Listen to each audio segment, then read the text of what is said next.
नमस्कार दर्शकों, मैं तेजेंद्र सिंह महाराष्ट्र तक टीवी न्यूज से आपसे मुखातिब हूं। आज बात होगी कल के शपथ ग्रहण समारोह पर। क्यों यह समारोह ऐतिहासिक रहा और क्या इसकी खास विशेषताएं रही, इस बात पे चर्चा होगी।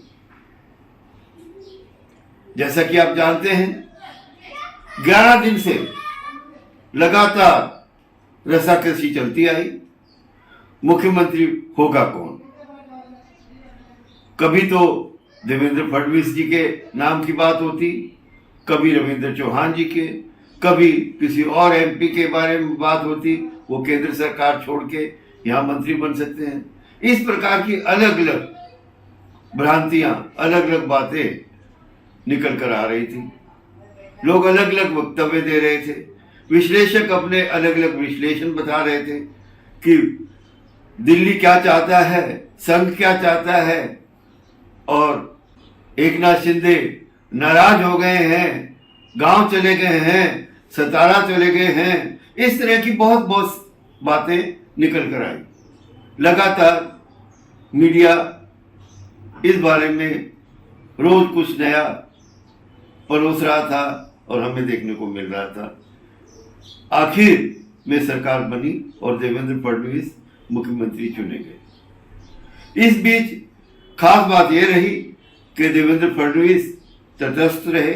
उन्होंने कोई खास वक्तव्य, कोई खास बातें नहीं की। उसके बाद कल का दिन बेहद खास इसलिए रहा, आमतौर पर सरकारें बनती हैं और जिसकी मेजोरिटी होती है उसकी सरकार बनती है। हमें पता है भारतीय जनता पार्टी के पास इतने एमएलए थे कि वो जोड़ तोड़कर स्वयं अकेले सरकार बना सकते थे। उसके बाद भारतीय जनता पार्टी को पहले ही एनसीपी अजित पवार जी की तरफ से समर्थन मिल गया था, तो अजित पवार जी को साथ लेकर सरकार बना सकते थे।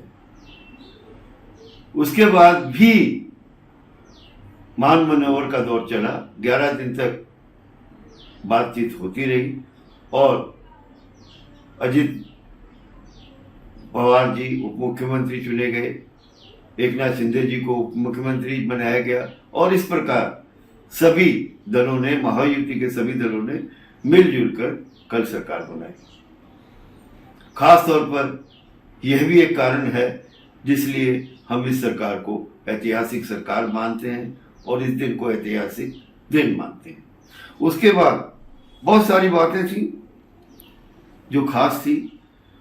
एनडीए के सभी घटक दल, महायुति गठबंधन के सभी नेता, बड़े नेता, केंद्र के नेता, शिवराज सिंह चौहान, उसके बाद चंद्रबाबू नायडू, उसके बाद हमारे योगी दादा मुख्यमंत्री उत्तर प्रदेश सरकार, उसके बाद नीतीश कुमार बिहार से, और सभी गणमान्य नेता, नितिन गडकरी जी और निर्मला सीतारमण जी और रूपानी जी, सभी लोग इसमें शामिल हुए। कॉर्पोरेट दिग्गज हमारे मुकेश अंबानी जी, उनके सुपुत्र अनंत अंबानी जी और बाकी कॉर्पोरेट जगत से लोग आए। बॉलीवुड से सभी बड़े बड़े नेता, बड़े बड़े एक्टर, शाहरुख खान जी, सलमान खान, ये लोग भी आए।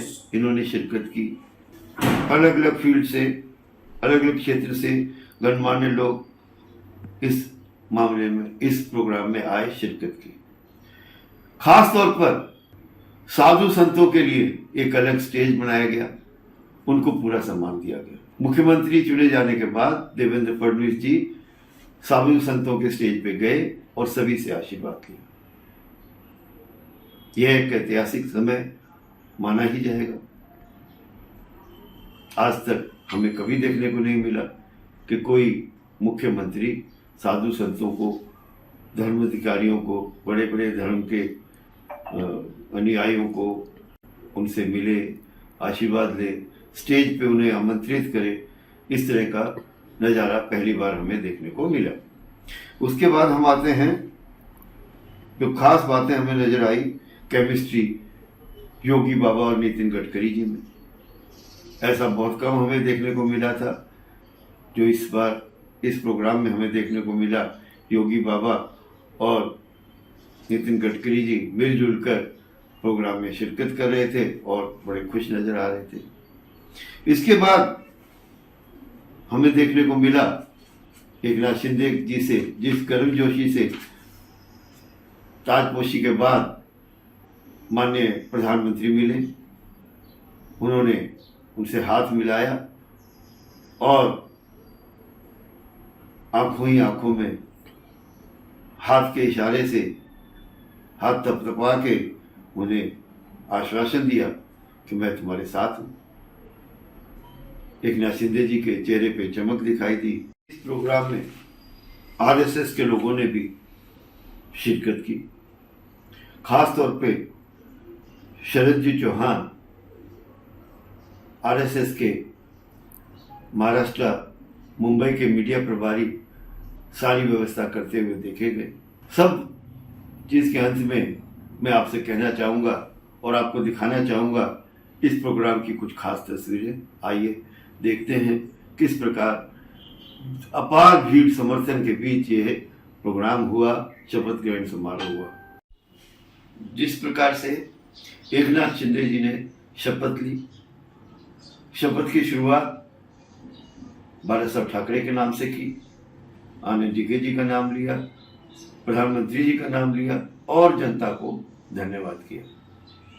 एक अलग हटके अलग प्रकार का उनका ये व्यवहार, उनके लोगों ने, उनकी पार्टी के खास कर उनके समर्थकों ने इसको बड़ी अच्छे तरीके से देखा गया और पसंद किया गया।